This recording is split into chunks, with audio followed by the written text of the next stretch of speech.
झाकल्या मुठीतील सत्य जेव्हा बाहेर पडतं तेव्हा आपल्या खऱ्या आयुष्याचा संघर्ष चालू होतो। श्री स्वामी समर्थ, श्री गुरुदेव दत्त। स्वामी महाराज तुमच्या सर्व चांगल्या इच्छा पूर्ण करो हीच माझी त्यांच्या चरणी प्रार्थना।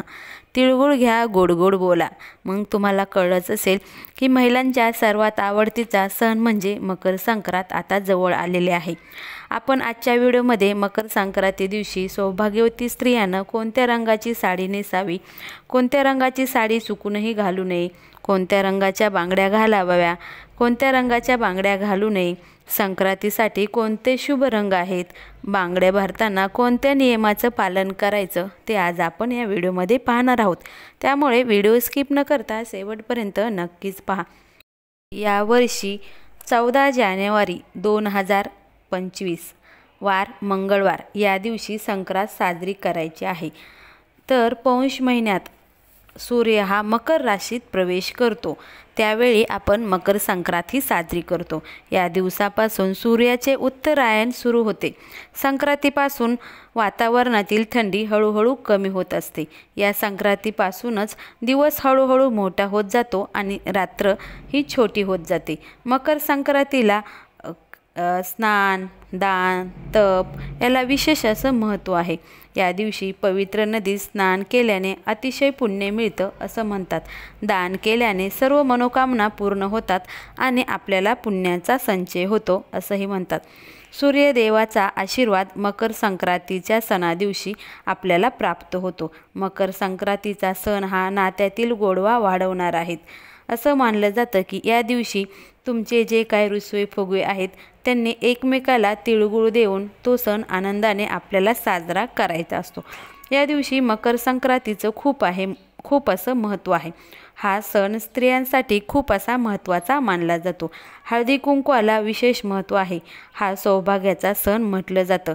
त्यामुळे प्रत्येक स्त्रिया मकर संक्रांतीच्या अगोदरच कोणत्या रंगाची साडी नेसावी, कोणत्या रंगाची साडी नेसू नये याचा विचार करत असतात। कारण आपल्या धर्मात प्रत्येक रंगाला खूप असं महत्त्व असतं। प्रत्येक रंग तुम्हाला वेगळीच ऊर्जा निर्माण करतो। काही रंग हे सकारात्मक लहरी प्रदान करतात, तर काही रंग हे अशुभ मानले जातं। काही रंग हे नकारात्मकतेचंही प्रतीक मानलं जातं। आपल्या हिंदू धर्मात जे 5 रंग शुभ आहेत ना तेच आपण देवकार्यासाठी वापरतो। त्याच्याबद्दलच आपण आजच्या व्हिडिओमध्ये पाहणार आहोत। तर पहिला रंग आहे पिवळा। पिवळ्या रंगाच्या कपड्याला पितांबर असंही म्हटलं जातं। कोणत्याही मांगलिक कार्याच्या पूजेला आपण पिवळा रंग हा वापरला जातो। पिवळा रंग हा सूर्यदेव, बृहस्पती, मंगळ या ग्रहाचे प्रतिनिधित्व करतो। भगवान विष्णूला पिवळा रंग प्रिय आहे। हा रंग परिधान केल्यानं आपला गुरुग्रह मजबूत होतो। सौभाग्याचं गोष्ट म्हणजे काय तर हळद ही आपल्या सौभाग्यामध्ये महत्त्वाची मानली जाते, तर त्याचा रंगही हा पिवळा असतो। त्यामुळं तुम्ही या दिवशी पिवळा रंग परिधान करू शकता। दुसरा रंग आहे हिरवा। हिंदू धर्मात हिरवा रंग हा सौभाग्याचा मानला जातो। नवरी लग्नामध्ये हिरव्या रंगाची साडी आणि हिरव्या रंगाचा चुडा परिधान करते। महिला हिरव्या रंगाच्या बांगड्या घालतात। त्यामुळं आपल्या आयुष्याशी, पतीच्या आयुष्य वाढवण्यासाठी आपल्याला पिवळा रंग हा निगडीत असतो असं म्हणतात। हिरवा रंग हा निसर्गाशीही संबंधित असल्यानं तो वेगळीच ऊर्जा निर्माण करतो। शास्त्रामध्ये हिरवा रंगाला खूप असं महत्त्व आहे। ताणतणावामध्ये जर आपण हिरव्या झाडाकडे किंवा हिरव्या गवताकडे काही वेळा पाहिले तर मन शांत होते। त्यामुळे हिरव्या रंगाचं खूप असं महत्त्व आहे। देवीची ओटी भरताना पण आपण हिरव्या रंगाची साडी, ब्लाऊज पीस घेतो ना, यावरूनच समजायचे की हिरवा रंग हिंदू धर्मात खूप असा महत्त्वाचा मानला जातो। त्यामुळे शक्य झाल्यास तुम्ही हिरव्या रंगाची साडीही परिधान करू शकता।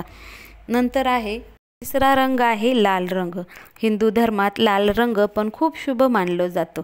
रोज देवाची पूजा करताना किंवा कोणतीही पूजा करताना आपण लाल रंगाचं वस्त्र हे टाकतो।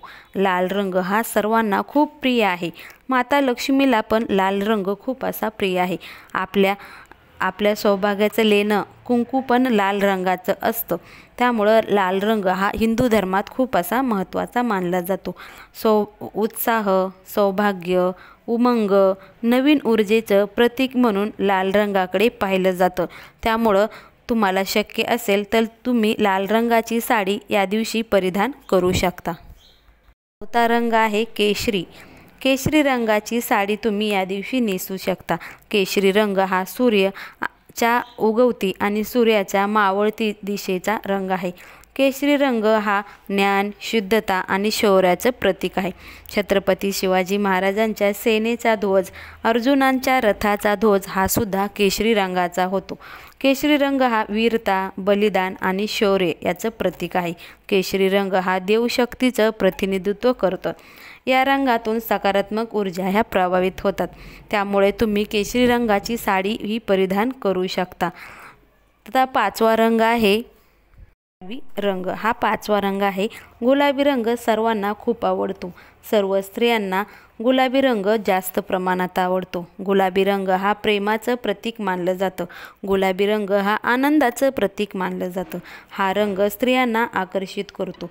गुलाबी रंगाचे कपडे परिधान केल्यानं मन प्रसन्न होतो आणि आपल्यामध्ये वेगळीच अशी पॉझिटिव्ह एनर्जी येते. गुलाबी रंग हा मन शांत करतं. त्यामुळे गुलाबी रंगाचे तुम्ही साडी इथं नेसू शकता. गुलाबी रंग हा खूप शुभ मानला जातो. तर ह्या काही ज्या साड्या सांगितल्या आहेत, जे 5 रंग जे शुभ आहेत ते तुम्ही नेसू शकता. हे रंग आपले बाहेरील उष्णता हे शोषून घेतात आणि आपलं शरीर हे उष्ण ठेवतात. कारण आता मकर संक्रांती ही थंडीच्या दिवसामध्ये येते. त्यामुळं वातावरणात थोडं गारवा असतो. त्यामुळे हे रंग उष्णता शोषून आपलं शरीर हे गरम करतात, म्हणजे उष्ण करतात. आता या दिवशी कोणती साडी नेसायची नाही. तर असं पूर्वीपासून आपल्या संस्कृतीमध्ये असं मानलं जातं की संक्रांतीनं जे वस्त्र धारण केले, परिधान केले, त्या रंगाचे वस्त्र आपण मकर संक्रांती दिवशी घालत नाहीत. म्हणजे तर मकर संक्रांतीने ह्यावेळेस 2025 14 जानेवारी या दिवशी संक्रांतीनं पिवळ्या रंगाचं वस्त्र धारण केलं आहे. त्यामुळं आपल्याला या दिवशी पिवळ्या रंगाचं वस्त्र घालायचं नाही. तुम्ही म्हणता की मी 5 रंग हे शुभ सांगितले आहेत, ते शुभ रंग आहेत. परंतु संक्रांती ज्या वस्त्रावर तिने वस्त्र घातलेत, परिधान केलेत, ते रंग आपल्याला मकर संक्रांती दिवशी वापरायचे नसतात. म्हणून पिवळ्या रंगाची साडी तुम्ही या दिवशी वर्ज करायची आहे. पिवळ्या रंगाची साडी मकर संक्रांतीला तुम्ही चुकूनही घालू नका. तर मकर संक्रांतीला काळ्या रंगाची साडी घातलेलं खूप शुभ मानले जातं. कोणत्याही देवकार्यात काळा रंग हा वापरला जात नाही. परंतु मकर संक्रांत असा सण आहे ज्या दिवशी काळा रंग घातल्याने शुभ मानले जाते. कारण मकर संक्रांती दिवशी थंडी जास्त प्रमाणात असते. काळा रंग हा उष्णता शोषून घेते, म्हणून काळा रंग वापरण्यास सांगितला जातो. असं वैज्ञानिक कारण आहे असं वाटतं. त्यामुळं तुम्ही मकर संक्रांती दिवशी काळा रंग ह्या वापरू शकता. आपल्या हिंदू धर्मात बांगड्यालाही खूप महत्त्व आहे. बांगड्या हे 16 शृंगारामध्ये मोडले जातात. हिंदू धर्मात बांगड्यांना खूप असं महत्त्व आहे. संक्रांतीमध्ये सर्व स्त्रियांनी नवीन काठपदराच्या साड्या घातल्यानंतर बांगड्या घालायला विसरू नका. कारण बांगड्या हे सौभाग्याचं प्रतीक मानलं जातं. नंतर काय करायचं आपल्याला, आता आपल्या हातात कोणत्या रंगाच्या बांगड्या घालायच्यात, तर आपल्या हातात तुम्ही हिरव्या रंगाच्या काचेच्या बांगड्या घालायच्या तुम्ही प्रयत्न नक्कीच करा. कारण हिरवा रंग हा सौभाग्याचं प्रतीक मानला जातो. त्यामुळे आपल्या पतीचं आयुष्य वाढतं असं हिंदू शास्त्र सांगतं. त्यामुळे काचेच्या हिरव्या रंगाच्या बांगड्या आपल्याला घालायच्यात. तर बांगड्या घालताना कोणतं नियम आहेत, तर एका हातात तुम्ही 7 बांगड्या घातल्या तर दुसऱ्या हातात तुम्हाला 6 बांगड्या घालायच्यात. म्हणजे एक जास्त वाढीव बांगडी आपल्याला इथं घालायची. हे फक्त बांगड्या घालायचे नियम आहेत. तुम्ही कासाराकडे गेला तर तुम्हाला ते बरोबर बांगड्या घालतात. परंतु तुम्ही जर घरी घालणार असाल, तुम्ही जर 1 डझन बांगडी घातली म्हणजे 12 बांगड्या घातल्या, तर दुसऱ्या हातात तुम्ही 13 किंवा 11 असं एक कमी किंवा जास्त तुम्ही इथं बांगडी घालायची. ही गोष्ट तुम्ही नेहमी बांगड्या भरताना लक्षात ठेवा. तुटलेली बांगडी तुम्ही घालायची नाही. मेटलची, प्लॅस्टिकची बांगडी तुम्ही वापरू नका.